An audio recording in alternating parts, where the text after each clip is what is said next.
So I'm Richie Andrew. I work for Public Health South Tees, and today with my colleague Idris we launched the website for Boro Can, but it was a load more than just launching the website. In fact, it was an opportunity to introduce our new ambassador for Boro Can, which is the Middlesbrough Mayor, Andy Preston, who came along, talked about the importance he thinks for the campaign, in full support of the campaign, and signed his ambassador agreement, which he's committed to.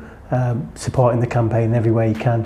One of the things he's committed to is actually supporting the partners, because one of the things we've done today is actually come up with a partners commitment to Boro Can. And what that really means is we've got the Boro Can plan, we've got the campaign, we've got the fact that we're telling the stories through case studies and video interviews of males who have had good turnaround in their life. And the whole point of doing that is to inspire other males to do it.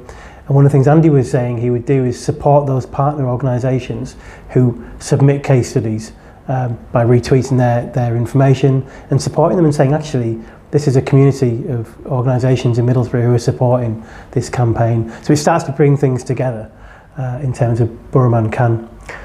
Boro Can is predominantly a campaign trying to tell the stories of males, men, in the Middlesbrough area, in the wider the Middlesbrough area, Redcar, possibly Stockton and wider areas in the future, who have had struggles in life, and for whatever reason that might have happened, it could have been they've chosen to start drinking and they've perhaps developed an addiction, or they've developed mental health problems or mental well-being problems, just so much going on in their life that they've struggled to stay on top of it. But it's difficult for males to actually lean into their vulnerability, to admit that they've got a problem, to recognise it and that they need to do something about it, whether it's through telling their friends, their family, accessing services. It's just not the comfort zone for men. So for those who have done it and have had really positive experiences doing that, it's important to share those stories to motivate other men to do it. And we know that's an approach that works.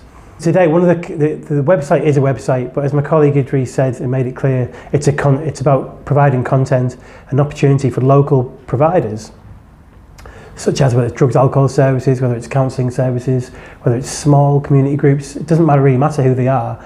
They've all got a story to tell, and they can submit their own vlogs on there, their own content, to promote their own services as well. But it's a one-stop shop for men's activities locally, and it doesn't exist. It hasn't happened before, so it's an absolute first. We've had a great, in terms of awareness, they've actually turned the fountain on Centre Square. The water has gone red for our campaigns, support our campaigns. So we've got everyone who attended. There was over 50 people from different partners who attended today. They were all extremely positive. Seeing the smiles on their faces reminds me of why we do this and how supportive people are. We got them all together into a big group in front of the fountain with our boards and took a big picture to show to show our collective support for this campaign. And the success of it will be felt in the months, perhaps years to come, when they sign up as supporting partners, when we get more ambassadors signed up beyond the mayor who can support this work. So it's about taking Boro Can way beyond just a public health campaign and making it part of everyday life and planning and within those services locally.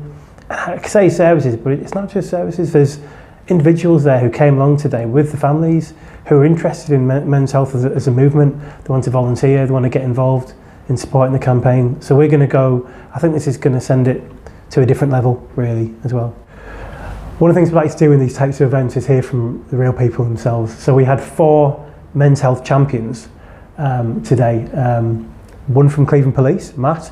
We've got Matthew Williams, who now works for Mind, and they've both got stories to share about difficulties they've faced in life and real genuine lows. They were very open and honest about the low points in their life and how they overcame that, and some of the things they've changed in their own life to help them stay healthy.